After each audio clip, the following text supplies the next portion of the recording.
क्या आपने कभी सोचा है, अगर राजपूत एकजुट हो जाते तो क्या मुगल कभी भारत पर राज कर पाते? आज हम बात करेंगे उस शासक की जिसने यह सपना देखा और इसे साकार करने के लिए अपनी पूरी जिंदगी दांव पर लगा दी।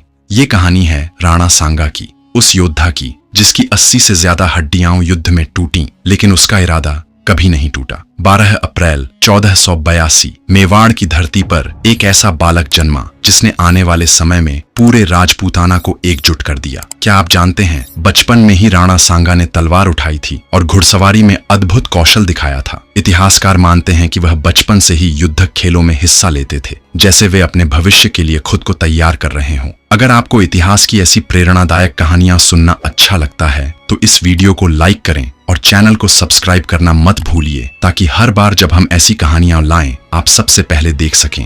राणा सांगा का युवावस्था का जीवन आसान नहीं था। क्या आप जानते हैं कि गद्दी की लड़ाई में उनके अपने भाइयों ने उन्हें मारने की कोशिश की थी। इतिहास में दर्ज है कि उन्हें लगभग अंधा कर दिया गया था और उन्होंने मेवाड़ से दूर रहकर सालों तक संघर्ष किया। 1509 में कई संघर्षों के बाद आखिरकार उन्होंने मेवाड़ की गद्दी संभाली। लेकिन कहानी यहीं खत्म नहीं होती। गद्दी पर बैठने के बाद राणा सांगा का असली मिशन शुरू हुआ, पूरे राजपूताना को एकजुट करना और दिल्ली के ताज को चुनौती देना। राणा सांगा केवल एक योद्धा नहीं थे, बल्कि दूरदर्शी नेता थे। उन्होंने राजपूत संघ बनाकर राजस्थान के विभिन्न रियासतों को एकजुट किया। क्या आप कल्पना कर सकते हैं, एक ऐसा योद्धा जिसके शरीर पर 80 से अधिक घाव थे, हाथ पांव कट चुके थे, लेकिन फिर भी वे घोड़े पर सवार होकर युद्ध के मैदान में उतरते थे। यही उनकी सबसे बड़ी ताकत थी, उनका अदम्य साहस। अगर आपको भी लगता है कि हमें अपने इतिहास के इन नायकों के बारे में ज्यादा जानना चाहिए तो इस वीडियो को अभी शेयर करें,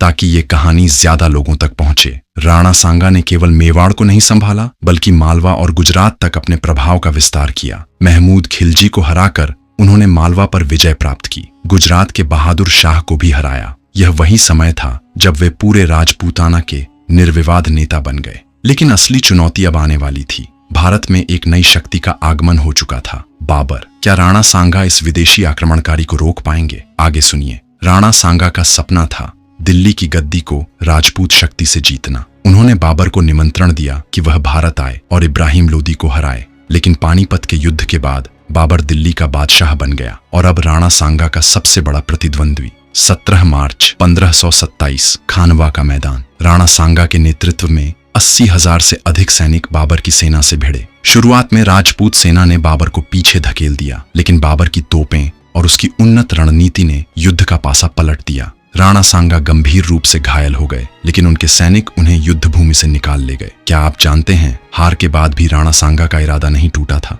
वह फिर से बाबर के खिलाफ युद्ध की तैयारी कर रहे थे, लेकिन फिर जो हुआ उसने इतिहास की दिशा बदल दी। कहा जाता है कि 1528 में जब राणा सांगा फिर से बाबर से युद्ध करने की तैयारी कर रहे थे तो उनके कुछ सरदारों ने उन्हें विष दे दिया। उनका मानना था कि बार बार युद्ध से मेवाड़ नष्ट हो जाएगा। इस प्रकार राणा सांगा का अंत हुआ, लेकिन उनका सपना, उनका संघर्ष, उनका साहस सब कुछ आने वाली पीढ़ियों को प्रेरित करता रहा। राणा सांगा की मृत्यु के बाद भी मेवाड़ का संघर्ष खत्म नहीं हुआ। उनकी विरासत को उनके उत्तराधिकारी महाराणा प्रताप ने आगे बढ़ाया। राणा सांगा का नाम आज भी राजस्थान के लोक गीतों में गाया जाता है। वे केवल मेवाड़ के राजा नहीं, बल्कि राजपूत एकता के प्रतीक बन चुके थे। दोस्तों, राणा सांगा का जीवन हमें सिखाता है कि चाहे कितनी भी बाधाएं आएं, संघर्ष कभी नहीं छोड़ना चाहिए।